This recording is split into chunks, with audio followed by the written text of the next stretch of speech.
This is the Detroit Sports Podcast Network.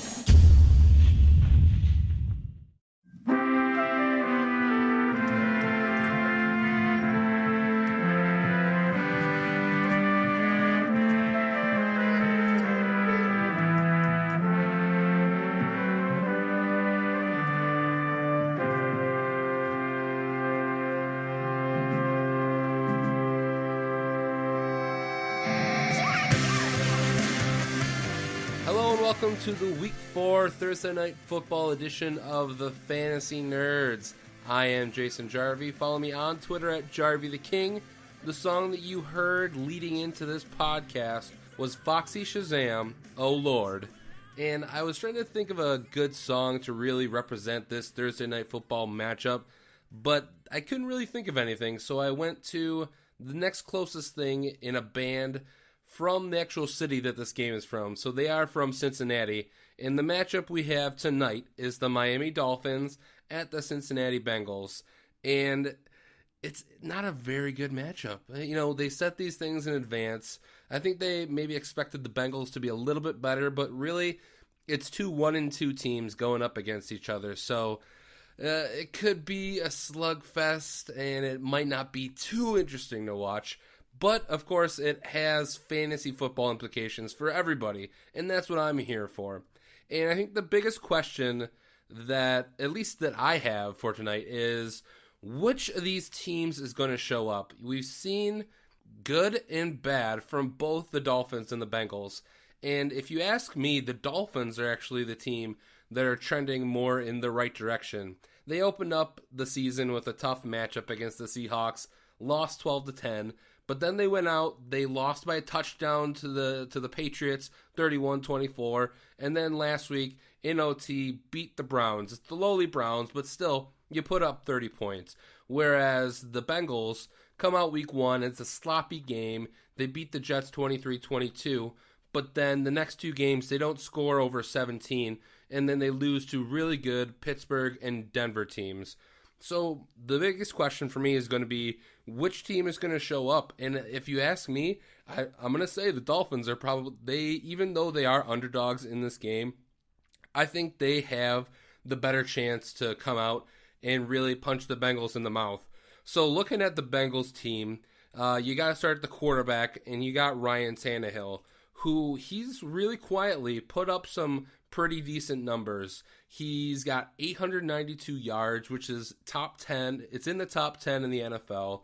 And then he has 5 touchdowns, coupled with 4 interceptions. Now, you don't like to see all those interceptions, but you got to take some of the good with the bad. So I really think Ryan Tannehill could be a sleeper in this game. If you are on a bye week per chance, or just if your main starter is struggling, Ryan Tannehill could be an interesting sleeper for this game. The running game though in Miami is completely atrocious. Everyone thought Arian Foster was going to have a lock on that job, and all the fantasy experts though had doubts about Foster with his injury and with his injury history, and of course it cropped up. He's out, and the coach of the Dolphins has come out and said that it's essentially a 4-headed monster between Kenyon Drake, Jay Ajayi, Damian Williams, and Isaiah Pead. And just to even further show how bad the running game in Miami is, the leading rusher on the team is the quarterback Ryan Tannehill with 54 yards. He has more than Kenyon Drake, than Arian Foster, than Jay Ajayi. So that's definitely a bad sign. So I'm not starting any of these guys. If you absolutely put a gun to my head and I had to start one, I'd probably go Kenyon Drake because he was the guy who got the most snaps of all the running backs, but most snaps is a very big understatement. He didn't have that many more. So moving on from the run game, Jarvis Landry, he's a must-start, really, at this point. He actually is co-leading the league in receptions along with Antonio Brown. I think he's also at least in the top 5 in receiving yards. And the one thing that he's really missing is a bunch of touchdowns. So Jarvis Landry, still a good play in a standard or a PPR league. So, and then another good guy who I think is quietly coming along is Devontae Parker. He's in 2 games. He has 11 catches, 157 yards, caught a touchdown. And even though he is questionable, I think I would definitely consider starting him at my flex, depending on what I have there. Everyone else after that, I don't really trust. You look at maybe Kenny Stills, but he's just so much of a boomer bust.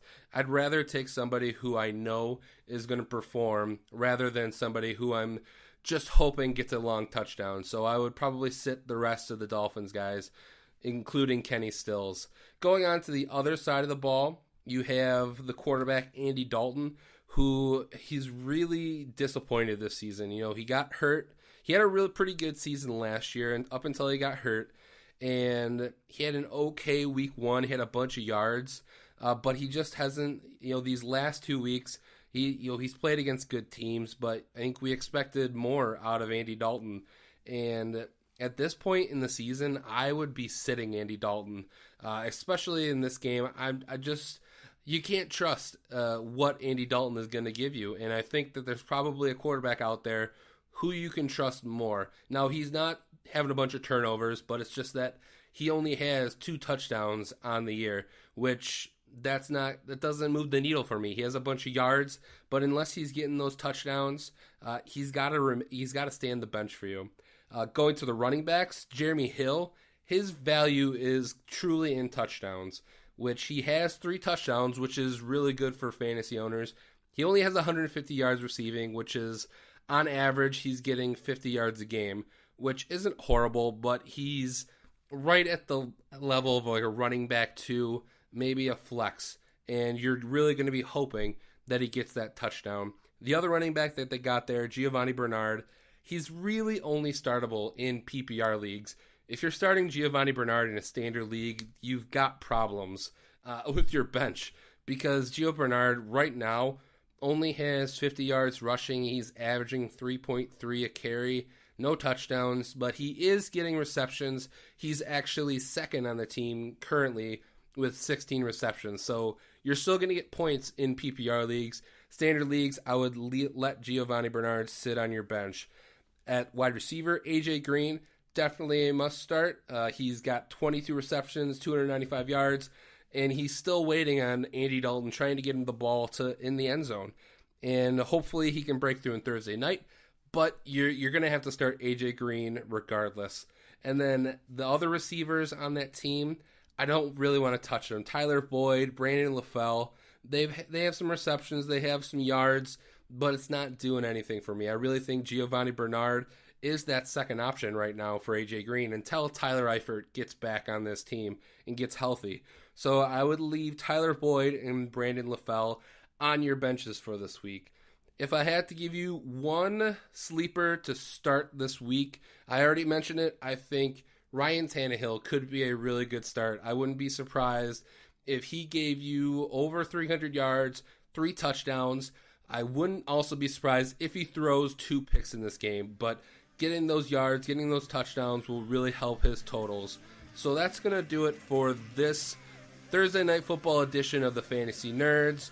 I'll be back tomorrow with the full show, and we'll break down the rest of this Week 4 matchup. I am Jason Jarvie. Later. Always wrong to your right, and there will always be a war somewhere to fight.